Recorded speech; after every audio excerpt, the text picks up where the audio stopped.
Good evening, and thank you for joining us. Today is January 30th, 2016, and I'm Kyan Anderson.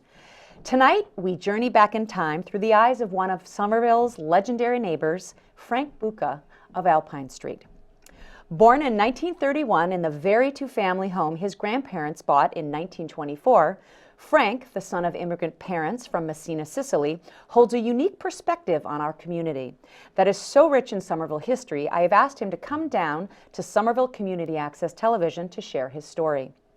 A vibrant man at 84 years young, Frank has lived to tell the tales of our ever-changing city, as well as the vast differences, yet striking similarities that exist today.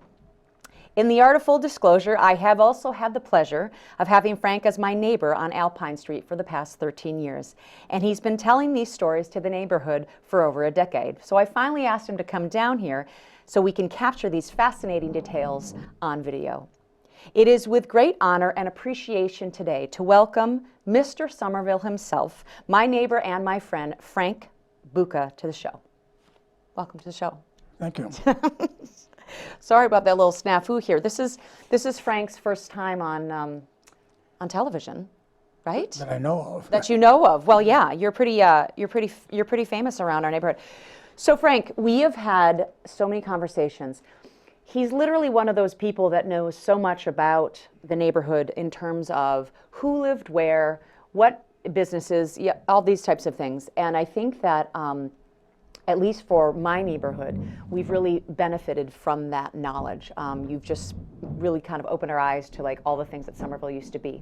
And I really do appreciate you taking the time to come down because, you know, when I first asked Frank to do this, it was, you came at it with such vigor. I literally have, and I kid you not, I mean, we're gonna try to make this a half-an-hour show, but I have like 7 pages of notes that are like hand-typed, and you've sent me like a ton of edits, and I've just appreciated your willingness to participate and share your story. So, so thank you for that. You're welcome.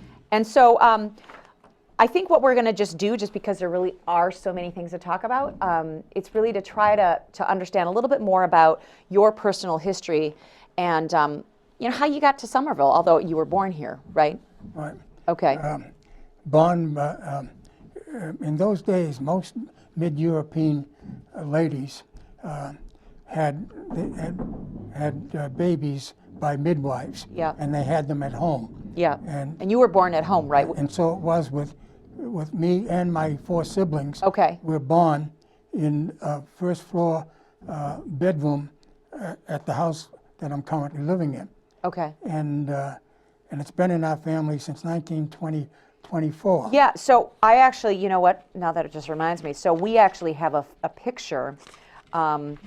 So this picture that you're seeing, so tell me a little about this picture. Those are not, there's 3 little gentlemen sitting on steps. Those are not, that's not you, right? No. This was before your time? Yeah, I'm not sure just who those Well, they're very cute. children are. Okay, and so this is kind of how your house looked. You had really, it looks like you had a really big garden. There's definitely some stuff in the background. You said that there were some stables in the background there that now are some, I want to say they're plumbing. It's a plumbing, plumber yeah, okay. and a printed sign shop. And so you had much better, so you were one of the original, this was one of the original lot line, pieces of land, right? This house was one of the original ones, right? Yes. In the neighborhood, okay.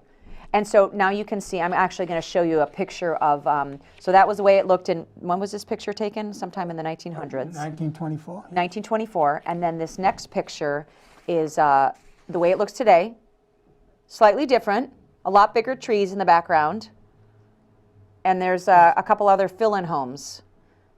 Yeah. Right, you added on to that front piece. Your grandparents did that? No, my mother and father added the second floor closed porch. Okay. Prior to that, there was no second floor porch at all. Got it. And then the original closed-in front porch, because it was creating problems, in 2004 Took it out. had the contractor come in Redo it. and replace the entire porches up and down. So tell me this, the one story that I love to hear about is, so Frank is very blessed to have a double yard, which with my yard being the size of a postage stamp, I just look over longingly at it all the time. But you actually had that yard and then the one beyond it, and your grandparents sold that piece of property for like a quarter or something? What was the story behind that? We were, up until, I think it was the year 1946, up until the year 1946, this house sat on one lot, lot number 23. Okay. And then lots 24 and 25, moving west, Yep. were vacant. And they actually, the city wasn't garnering any taxes. Oh. They didn't know who the owner was. So you got them. So they came up for auction, and my father went to the auction, and he was the only bidder, and he bought those two lots, 24 and 25, for $25 each. Oh my God. Now, but the I wish that was second me. lot, 24, Yeah. the next door neighbors, Mr. Silver, nice neighbor, came to my father and wanted to know if he would sell him that lot 24, which was next to his house. Yeah, how much did he buy it for? My father, being who he was, sold it to him for $25. He didn't make any money at all. No, Oh my God. no, and Wow. he actually That says built the something fence about that your father. separated the lots. And that was to my this father. and to this day, you have a double lot with beautiful rose bushes, and the next door neighbor has a double lot. Like I can't believe Somerville is so crowded now. Yeah. But it's actually interesting that you have that. Now that lot is associated with my house lot. Someone smarter than me on the Board of Assessors Yeah. recommended that I attach that lot to the lot where the house sits. Yeah. And I did that. Good for you. So when I get my tax bill, Yeah. it's lot 23 with associated lot Nice. number 24. So talk to me a little bit about, so you grew up in the Alpine Street area. So a lot of people don't know, but Alpine Street, and this is why we all get water in our basements, no matter what we do to try to change that. It's called Polly's Swamp. Yep. So Polly's Swamp, tell me, I mean, is that just like we're living on swampland, or how does that work out? It was formerly, and it shows on schematics and maps from the Board of Assessors. Yeah. It was called Polly Swamp, and it was a swamp. And then they just filled it in? Well, evidently they had to fill it in because it was Polly Swamp before house number 1 was even built. Oh, okay. And so, as a result, we who live there now have a high water table, Okay. and it doesn't take much Yes. flooding, particularly on that street, because the street is at the lowest point, Yep. coming down from the hills of Highland Avenue and Hudson Street. So subsequently and consequently, most people on that street, at least where it dips, Yeah. have sump pumps. So one of the things I think was interesting, so this is before your time, so Frank, you're not that old, but is so our homes and the homes that are up on like Henderson and over in the Patch area, what I understand of the history, now so Frank gave me this wonderful book called Beyond the Neck, and it's one of these amazing books that telling the history, architectural history of Somerville and all those things that talked about Polly Swamp. So for any of you who are interested in that, I would definitely recommend that book.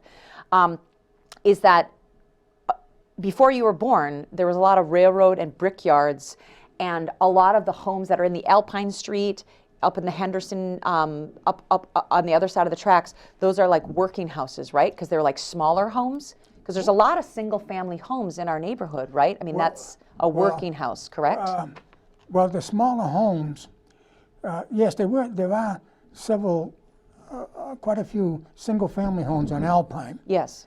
But the smaller homes, the real smaller homes, were built on Woodbine Street Yep. to house railroad workers, because there was a railroad station there on what we called the junction. And where the Somerville Junction Park is. Yes, There's now there's a little dog area So, over there. but our street, and you're talking about the Henderson and whatever, it would appear to me, from what I can gather from the outlines on the maps of the swamp, it didn't impact Henderson and Richardson. There were two railways that go east and west. The one closest to Alpine, actually closest to Princeton, was a freight rail. Okay. And then on the other side, Where the community path is now, right? where the community path is now, That was freight rail? that was freight rail. And on the north side, Where Maxwell's Green is, where Maxwell's, the development. on the other side of Maxwell Green, Oh, where Henderson. Okay. because Maxwell Green, prior to being Maxwell Green, was heavy industry. Yeah. And on the north side was the commuter rail. Okay. And then you got Henderson and Nashua. In between, you got the patch. But yeah, and then the patch is over where Royal Laundry used to be in that area. Yeah, So, but in terms of the like I'm trying to get way back where before the cars, what was the industry? There was a lot of brickyards and railroad were like kind of industry, like the Faulkner, where the Faulkner oil buildings are at the end of Alpine Street, Alpine and Cedar. There's two Faulkner buildings. Like those used to be, like you were telling me that there was places where they stored grain to like feed the horses, you know, oats and grain. right? That's where Faulkner Brothers office building is today. But there was they had grain there for the horses. Prior to Faulkner Brothers. Yes, that's what I'm saying. I'm trying to get way back before well, you were born. Yeah, well, way before I was born, yeah. There was, it was oats and grain, because there was a lot of horses stabled in that entire area. And was that because there was I'm trying to get a feel of the overall neighborhood, like the Patch, the Henderson neighborhood, and then our neighborhood, like the feel of those, they were very kind of working class neighborhoods? Oh, definitely blue is that collar. accurate? Definitely blue collar. And where did a lot of those people end up getting, like where did they work? They worked on the railroad? No, well, some worked on the railroad, but the majority of them worked for the International Paper Company, Yep. where Maxwell's Green is now. Yep. Some worked for the Highest Root Beer Company, which faced which is on the same area, opposite the International Paper Box Company, and they employed literally, because they were a 24/7 operation. Yeah. They employed hundreds, and then there was Faulkner Brothers. A lot of went to work there. Faulkner Brothers actually started at the other end of Alpine Street, at the corner of Lowell Street, with a gas station, Really? and selling kerosene and doing automobile repairs. Then he sold that to the Black family, a neighbor of mine at the time. Yeah. And that's when he went to the corner of Cedar and Alpine, and grew his business from there. Got it. So the other jobs were like J.J. Donovan, also on Willow Avenue. Yep. And, now, is that Sean O'Donovan? no, O'Donovan. nothing to do- Okay. No, Okay. no, this is. I know he lives this over. is J.J. Donovan. Oh, J.J. Donovan. Got it. J.J. Donovan. He operated a fuel and coal business, same as Faulkner. He also operated a moving business. A lot of the young adults, particularly during the Depression years, that quit high school to go to work, went to work for Faulkner and over at the Box Company, Hires Root Beer. Then there was the International Baking Company, which is now the Visiting Nurses Association. The V&A on Lowell Street, And right they by employed Maxwell's Green. hundreds of people, because they were a 24/7 There was a hostess company? hostess company. Wonder Bread. Yeah. And then they closed down and moved to Natick. Yeah. And then a mattress company came in. Okay. And then eventually that building was demolished, and what is now the Visiting Nurses Association. Got it.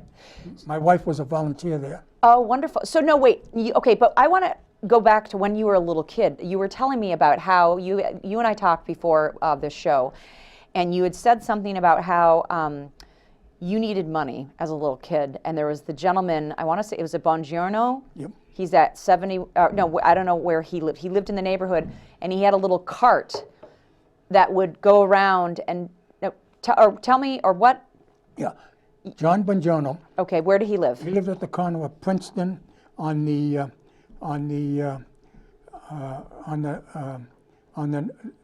northwest corner of Princeton. Okay. The last house on Princeton. Okay. At Lowell Street. Got it. And he operated a truck that he garaged in a garage around the corner where Boston Closet is Got it. currently. Before that complete building was revamped. Got it. Anyway, John Bongiorno's business was going around to neighborhoods in East Cambridge, North Cambridge, Somerville, and parts of Medford, selling fresh produce and fish off the truck. On a little truck. It was or was it a peddler's cart? truck. he drove a truck. Okay. He drove a truck. So during the Depression, I was 12 years old, and a lot of my brothers and other young family members, a lot of them quit school to go to work to help out, Yeah. because the Depression was tough on our adults. Yeah. And anyway, I was 12 years old, and I thought I wanted to contribute a little bit too. So I went to John Bongiorno's house on Princeton, knocked on the door, and his wife Anna answered. And I said to Anna, I'd like for your husband, I want to work for your husband on the peddler's truck. That's pretty bold. And she said, well, he isn't home, why don't you come back later? So I came back later, and I told him, and he says, okay, be at the garage at 6 o'clock tomorrow morning. I'm going to hire you. 6 a.m. 6 a.m. And the garage was right around the corner from Alpine, where Boston Closet is now. Yep. Before that building was completely. And he got all the vegetables there? I mean, they were delivered to him? No. You had to go to the market. You had to go to Chelsea Market. Oh, wow, that's a far. You go early in the morning and load up. All the fish, yeah. And he. How did the fish stay? Like, you just laid it over ice? Yes, in a wooden bin covered in ice, fresh fish. Wow. And with that, we went around to the different neighborhoods, and he'd pay me $1.75. A day? No. Like in the summertime, I worked for him just about every day. Okay. And, because I was still going to school. Got it. And so he paid me $1.75 for the whole week. Wow. And But that was a lot of money, or? oh, that was a lot of money. Yeah. A lot of money. But what I would do with the money, I'd bring it home to my mother, and I'd give her the $1.75, Yeah. and she'd give me back a quarter. So you got a quarter a week. That was my quarter. What'd you buy with that quarter? Oh, ice cream and. Did you go up to the corner? Isn't there a, where, so I want to get back to that story, but like, in terms of this cart, I'm fascinated by this just because I'm thinking to myself, right now, like, we have a couple little convenience stores here and there, but like, to have a cart come by, how often did it come by, like Alpine Street, like once a week? Well, You could buy fish off of it, and you would run up to and deliver. You would yell, like people would yell down what they wanted, and you'd run up and deliver it, right? But ironically, you can call it irony if you want, he never traveled Alpine Street with the truck. Now, here's what was happening. Well, that's a bummer. Here's what was happening on Alpine Street. Horse-drawn wagons were coming down Alpine Street. Horse-drawn wagons offering fresh baked Italian breads, vegetables. Yeah. But you weren't on these wagons. They just came down, horse-drawn wagons.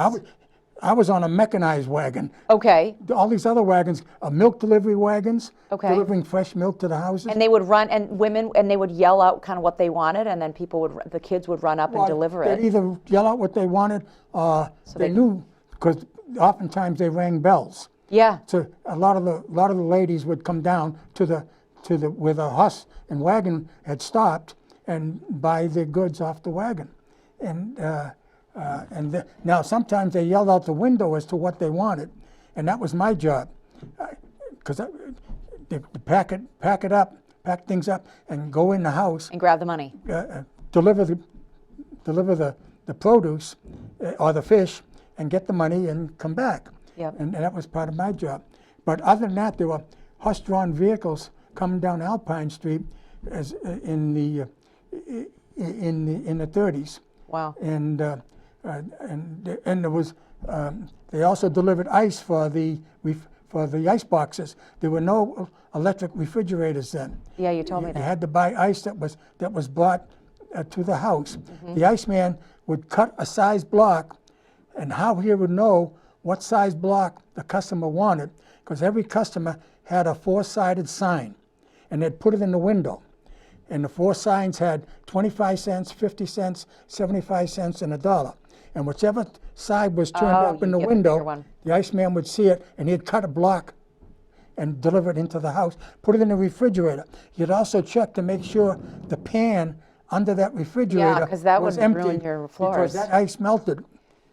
So I want to talk a little bit about your late wife, Millie. You guys you were sweethearts for, I know you met very, very early in your life, and you met, actually, didn't you meet at a local was it the soda shop store? no, Tell me a little bit about that, because No, the we- soda shop, was that where O2 Yoga is at Cedar No. and Highland? Okay. No, Obviously, I'm not up on my facts. no. I actually met Millie in 1948 at Somerville High School. How old were you? Well, let's see, what was I, 15, 16, 17? Okay. And I graduated at 18. Tell me how you met her. Well, You better One tell of the my- same story that you've told me, because I remember this story. So one of my jobs, I got a job working at Egan's drugstore. after you left the cart, you went to the drugstore. And where was No, that? that was later on. I know, I'm just kidding. Where was Okay. the drugstore? The drugstore was at the corner of Lowell Street and Highland Avenue. Okay. Egan's Pharmacy. Egan's Pharmacy. And where was that? Is that where the hair There's a place hair is? salon there Okay. now. Yep, hair. And there were many other businesses there after the Got it. pharmacy. And Mr. Egan was a fine fellow to work for. Anyway, he taught me how to be a soda jerk. And a lot of people that don't know, the younger generation, thinks thought that was a derogatory term. Yeah. And I had to explain to them, when drugstores advertise, they advertise for soda jerks. Okay. That's what they were called. So anyway, I was there working, and Mitzi, that was her nickname, Millie's nickname, Missy, okay. used to come in with her girlfriend, Betty. Oh. And they'd sit there and talk, and I'd, Do you think she was cute? yeah. Yeah. Okay. But, Just trying to get it out of you. I had never had a girlfriend. Oh, yeah, 16, young. You're too Well, busy 15, working. 15, yeah. 15, yeah. So then one day, and then they'd sit there for a while. Then Mitzi used to come in alone, and she'd order a 5-cent Coke. That's what the Coke cost then. Yeah. And she'd sit there for an hour or two, and just loitering, yeah. sipping the Coke. And Mr. Regan came to me one time, and they called me Franny in those days. Okay. He says, Franny, when it gets busy, we need that stool. There's only 5 stools. And Oh, he kicked her out. well, he asked me to tell her to Okay. leave. And so she would leave. So then one day, Betty, her girlfriend, Yeah. came in alone. And she said to me, Franny, Mitzi likes you. Ooh. So I stood there behind the counter saying, well, what do I do now? Uh-huh. So what happened? And so, so then that's when she was in 1948, Summer High School. Okay. So I got to get closer to her at the high school every time, walking home with her. Oh, So- that's convenient, yeah. That's what we did. Okay. Always walked home and carried the girls' books. Oh, That's what. Frank, that's so nice. That's what they did. I wish they'd keep They didn't doing have that. backpacks. Someone carry my bag. Yeah, and so then I continued to go with her, and When did you get married? well. I wish we had more time to talk find the whole relationship. I just did. Well, So you courted her for a while, and then you guys got married pretty young, right? Well, the thing was, the Korean War broke out. Oh, that's right. I was going to And ask now you I this. was working full-time at the drugstore. And the Korean War broke out a year after I graduated. Broke out on June 25th, 1950. And July 24th, 1950, I was in boot camp. Oh, I enlisted. yeah, you told me And a that. couple of my buddies enlisted. So subsequently, I was still with Millie, and But you weren't married. weren't married. Okay. And then I served 2 years in the. I was in the Philippine Islands for 2 years during the Korean War in the Air Force, and And I see you sent a picture. I'm going to show this up because since we're editing this in, there's that picture that you sent her while you were in the Air Force. It's quite dashing. You're Yeah, very, yeah. very handsome young man. so then when I got back after 2 years, I was sent to Lowry Field in Colorado, and I was due a leave. So I took the leave and came home, and Millie and I got married. Whoa. But now I had to get back to the base too. Wow, So we had you a work very fast. Short honeymoon. Our honeymoon Okay. consisted of going to Old Orchard Beach Hey, that's okay. That's Yeah. good. because there was money was shot and time was shot. Oh my God, good for you though that you got I had married. 3 more months to go before I was discharged.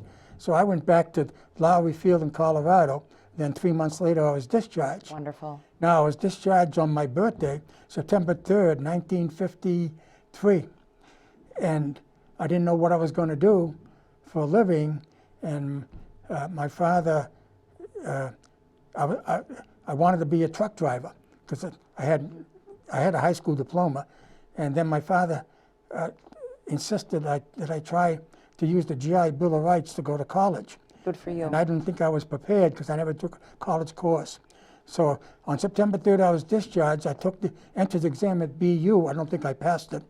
I think It's okay. I failed things too. That's and fine. on September 16th, I was sitting in class Look at you. That's at great. Boston University, and I got my 4-year bachelor's degree. Congratulations. On the GI That's Bill. impressive. Then in the meantime, Millie and I started our family. And now, how many children do you have? Three You had 3 kids, kids. and now you have how many grandchildren? I Yeah, see a lot of them running around over there. yeah, 7. 7 grandchildren. Yeah, So you have a full house. yeah. And So you guys were together. Now, there's actually an article that you showed me on the way over here. I'm going to have that put up on the screen there.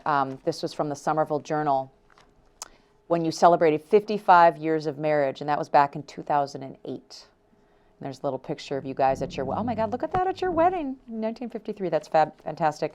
So Millie unfortunately passed away 3 years ago. 3 years ago. It's been 3 years. 4 so months sorry short of for. our 60th anniversary. I know. That's a very amazing run. Gosh, to be in love with someone for that amount of time and having it all be so local. There's some more pictures of you at some, it's someone's wedding? No, A wedding our reception? daughter's wedding. Daughter wedding 2 different reception? weddings. Wow, you guys like to dance. You like to dance? Well, You're a dancer? I wasn't a good dancer, but we get out there. So, The sweet shop you mentioned. yeah, tell me about the sweet shop. Okay, the sweet shop was at the corner of Spring Hill Terrace and Highland Avenue. Okay. It's no longer there. It had a jukebox and a small dance floor. Yes, because you went dancing, right? Yeah. This is, okay, tell me about that. And then for 75 cents, I had a date. That's where we'd go with That's a cheap our, date. our friends and the other girls. That's where we'd go to the sweet shop. Even though I was a soda jerk at the drugstore down Yeah, the street, yeah. I still bought Well, you were a big man on campus. You bought everybody there. Nice. Yeah, well, Okay, that's all right. for 75 cents it was a date. But she had to be home by 9 o'clock. That's true. That was Curfew. Yeah, had to go home by 9 o'clock. Yeah. And so she lived on Mountain Avenue. I won't give you the number. No, that's but fine. It was on Mountain Avenue. Okay. And then I'd walk her home, and I went with her for several months, never kissed her. So I can't believe that. never, That's impressive. Okay. that was me. For you, a gentleman. So one time, her backyard had a big grapevine, Yeah. and it was dark. It was just about 5 minutes of 9, and we were in there, and she was worried about maybe her family looking out the window at us, but they couldn't see us because of the grapevine. So there was a saying in those days: 1 for the penny, 2 for the show, 3 to get ready, and 4 to go. Mm-hmm. Well, I said to myself, 1 for the money, 2 for the show, 3 to get ready, and 4 to go, and I kissed her. Whoa. That was the first time. After how many months? 3 months? After say at least 2 months. Oh my God, that's true love right there. I love that story. I remember you telling me about the soda shop and all those things. Just out of curiosity, you did touch on this a little bit. Obviously, you were at the soda shop, but in terms of the overall opportunities, it seems as though back in that day, the families really lived. There's multiple generations in a house or very close by. You make mention that on our street alone, there was people that lived on one house and then they kind of their parents lived across the way. So what other things was it? I mean, Well, families, particularly the Italian families, I'll Yep. tell you. Like my mother's family, my aunts, my grandmother, we lived on Alpine, yep. and my mother's family lived on Henderson Street, Richardson Terrace, Richardson Street, Nashua Street, within walking distance. Yeah. And all my cousins went to the same school that I went to, the Bingham School. Okay, now where was the Bingham School? Because you had said that this was the center of kind of the That was neighborhood. the jewel of the neighborhood. What did you call the village? Was it Alpine Village? Was it ever called that? No, I called the whole scenario the village. Oh, got because it. Oh, you named it. I because- didn't no, realize. no. Someone once said it takes a village to raise a child. Yeah. Well, for us kids on Alpine Street, it was a village. because of the neighbors Yeah. and the teachers at the Bingham School. Yep. The Bingham School is currently, it was obviously no longer there. It's 305 Lowell Street. As you head towards, so from Alpine, as you head towards Magoon Square, there's this big, dare I say, architecturally awful apartment complex that's like concrete block, and that's where the Bingham School That's where was. the Bingham School, grades kindergarten to 6. And so everybody in the neighborhood went to that school, pretty much. Yes, because there were boundaries. Yep. There were grammar schools, there were multiple grammar schools, and they were all replaced by middle schools Okay. eventually. But there were multiple grammar schools, like the Proctor School on Hudson Street, which was behind the Armory. The Proctor Oh, okay. School Isn't that a is- fire station now? No. Oh, okay. No, Oh, it what? burned down because of a fire. Oh, okay. Now, the Bingham School, Well, my when my bad, youngest daughter was going there, was condemned because of a crack in the foundation. So Yeah, that- but you thought there was some hanky-panky going on, but I'm not Well, bringing that up. We'll well, keep this but the whole G-rated, neighborhood, but everybody thought something. the rumor, something happened and they tore it down. So then my Controversy youngest daughter, back Chris, then. had to go to the Proctor School, and that burnt down. So Wow, is someone burning down all the schools in the neighborhood? Okay. Well, the Bingham didn't burn; it was demolished. It was demolished. I still have a brick from that school. That's People fantastic. cried. Adults cried when that building was torn down. Really?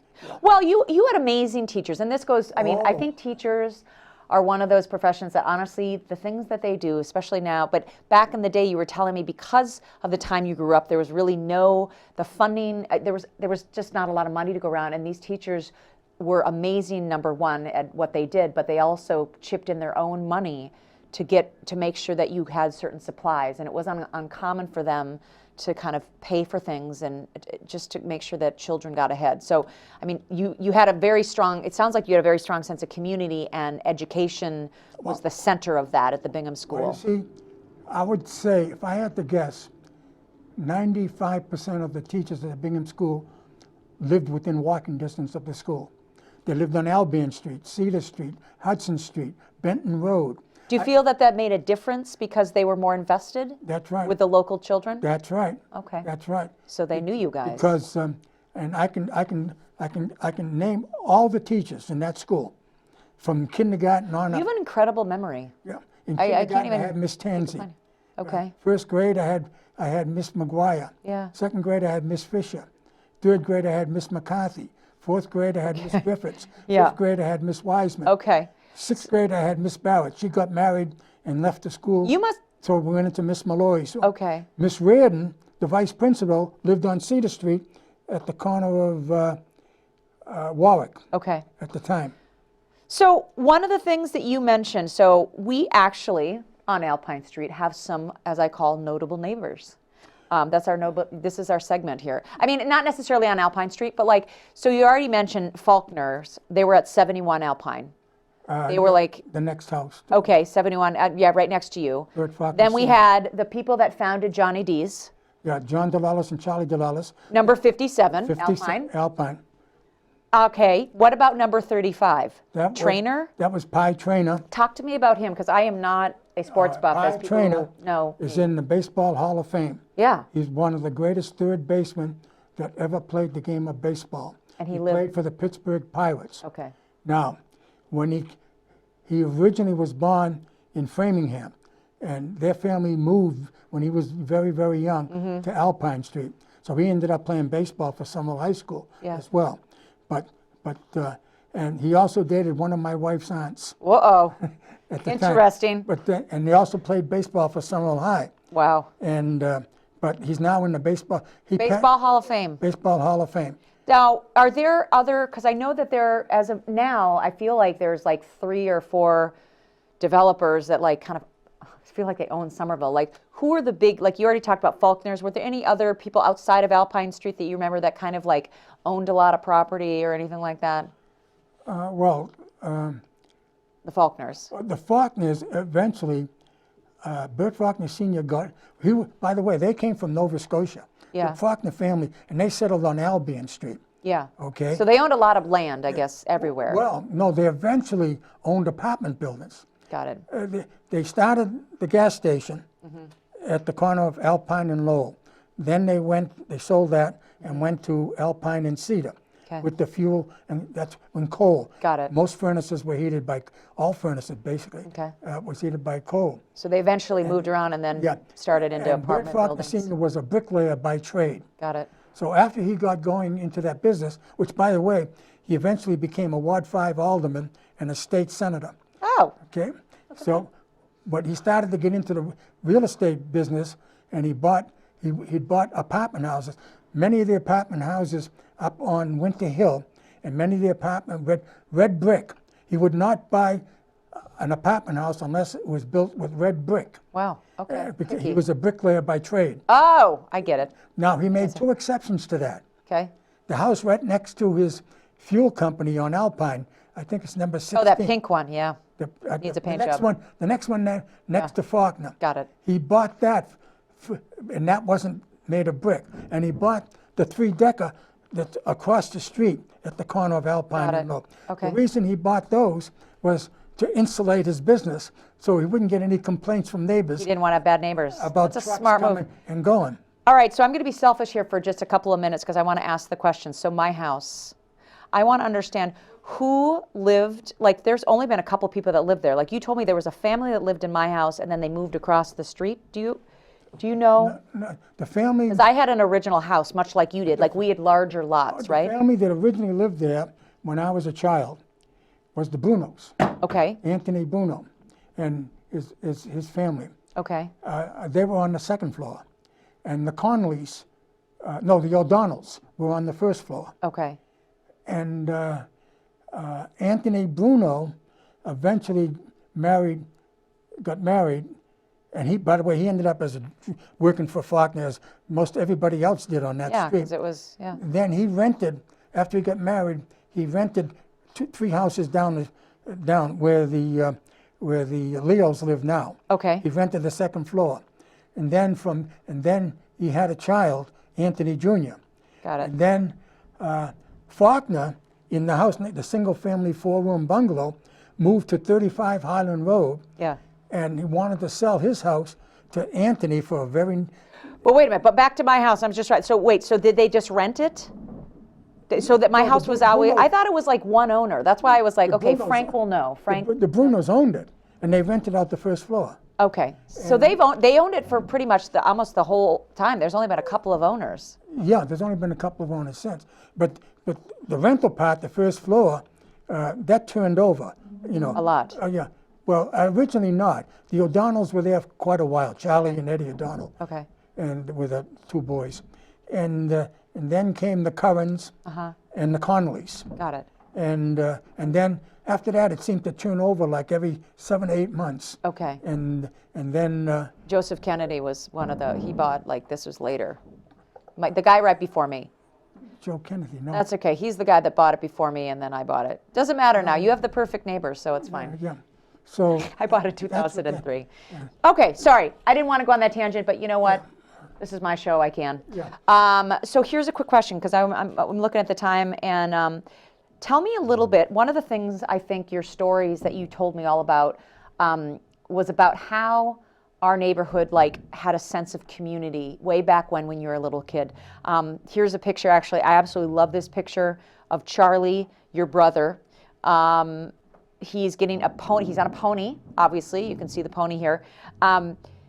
Tell me about that. So they basically would, what did they do to kind of create a sense of community back when you were young? These pony rides, they would come down the street and let little kids jump on ponies? That seems like a liability. Well, but actually, they probably not came thinking from about that back then. the pony was stabled at the patch, as were many horses and other animals. Yeah. Goats, Yeah. chickens, rabbits, so all for self-consumption and some for resale, as far as the rabbits and the Yeah. chickens and everything else goes. So the ponies came down, how often? Once a week? No, not quite that often.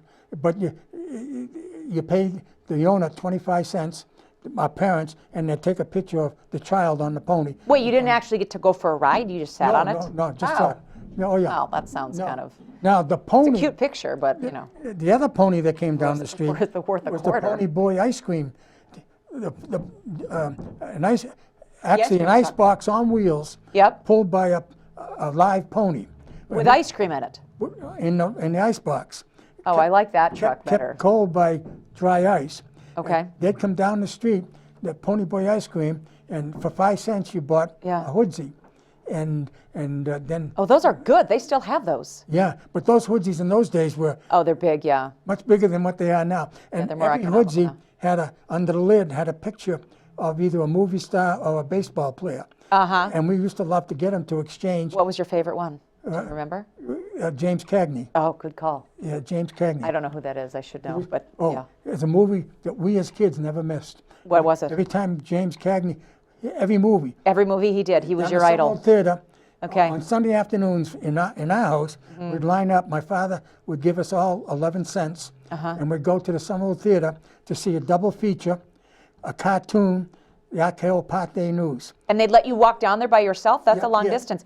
Do you like the theater now? Like, do you feel like it is restored to the level I of like it now when you remember when you were a little kid? because, Because they sell beer? No, I'm well, just kidding. well, Frank doesn't drink well, beer. I like Or it maybe you now do. because what I feared was that it was going to be torn down at one time. It's beautiful, isn't it? Yeah, so now I like that it's still there. One other story that I remember you telling me, you talked about how a lot of people had grand pianos. Like the grand pianos were really something that people's doors would open, and it was just. There's actually, I mean, do you know that one right at Princeton where it splits, Alpine splits into Princeton? There's a concrete garage. A gentleman owns a grand piano, and he plays it on off. And honestly, it's so beautiful on a summer night. You know, you're walking through, and you said that was like happening all the time back when you were growing that up. particular spot when I was a kid, it was completely vacant. There was no garage there, Yeah. and there was no number 14. Okay, it was but wide open. but the grand pianos were pretty much everywhere, right? I mean, that was something that you. Not everyone could afford one. Yeah. But there was a lady, Grace. Yep. I know her, and there was another lady on Princeton Street, and there was a third piano on Albion, 2 pianos on Albion Street. Now, what would we do? The lady at her house would play songs, Yep. and she opened the windows, particularly in the summertime, and all us kids would go there, and would sit on the front porch, windows open, she playing the pianos, and we would sing. They'd make us sing along with us. That was part of that community. This was part of the village. Yeah. Okay, as were the teachers, part of the village. As far as us kids growing up, and so we enjoyed that immensely. But the other thing with the people that lived there, and they were of Italian, Irish, Greek, Portuguese, and Canadian ethnic. Yeah. And their doors were always open for the kids. Anytime you go into a house, they either had a homemade baked good to give you, or store-bought baked good to give you. Or if you needed a drink of water or a soda, you just go into a house and they'd give it to you. Yeah. The kids could go in and out. The doors were always open for kids. What do you feel like? I mean, obviously, we could go on and talking about this. It's such a fascinating conversation. I'm just wondering, like, in the time we have left, like, do you feel that we actually have, obviously I'm biased, but I think that our neighborhood is by far, it is a very close-knit neighborhood. I do think a lot of people know each other. You know, we have our little listserv and that sort of thing. But how do you feel the biggest changes in Somerville? Like, do you feel that our community, it's just drastically, obviously it's different than when you grew up, but do you think that there's some similarities from when you were a kid? Well, the basic difference was all the kids. One family on Albion Street, the Bartoni family, she had 16 kids. Yeah, that's The a lot. black family next door to me, they had 11 children. And every family had 3, 4, 5. So the larger families, Yeah, there was multiple chil- kind of there were- generations there were in more a home. children. So now, basically, in fact, we're just starting to get to that point on Alpine. Yes. Because My God, there's kids a lot of the everywhere. young couples that have come in, Yep. thank God, and they're there for a while because they're coming in buying houses. They're not transitioning out. Yeah. And but there were so many. We had no trouble getting a street game together, and parents didn't have the money to buy us fancy toys, or there were no electronics games to play. We had to go out in the street and make up our own games. we played kickball. We played kick the can. We played Relivio. We played games. We played softball games made with what we called a nickel brick Yeah. that we bought for 5 cents, a ball wrapped in tape, stuffed in sawdust at the local grocery store. Yeah. And so if you wanted to go out, if you were all by yourself, within 10 minutes, you started going around. You could Yep. gather the gang up. Yeah, you could get. But you don't feel that, so there's not any similarities with Somerville now? I mean, do you, Well, obviously you like it, you're still here. Well, yeah, the similarities that ended was the piano playing, There's a piano, there's a grand piano on our street. and literally, we were kicked out of the house as kids Yeah. and told not to come back in until the street lights came on. And then they yelled at you. Or they were, in the meantime, they were called. Yeah. Unless they were called. Yeah. Now, if I was down the other end of the street, and my mother, who had a very loud voice, Yeah. and she called me Francesco. Yeah. When she went out the window yelling, "Francesco, come home," and if I couldn't hear her, a neighbor would pick her up, her voice, and they'd yell to the next neighbor, "Send Francis home, his mother wants him." So it was a telephone. It was like everybody knew each other. Now, the telephone, very few people had telephones. We didn't get our telephone until 1946, and it was Somerset 64370. Wow. It was a two-party line. In those days, the cheapest phone was a two-party line. And if you picked up the phone and wanted to use it, and the other party, you didn't know who the other party was. Sometimes you did. Okay. Did that change your world? That changed your world probably when you got a phone. Well, that changed a lot of things, sure. Yeah. Yeah.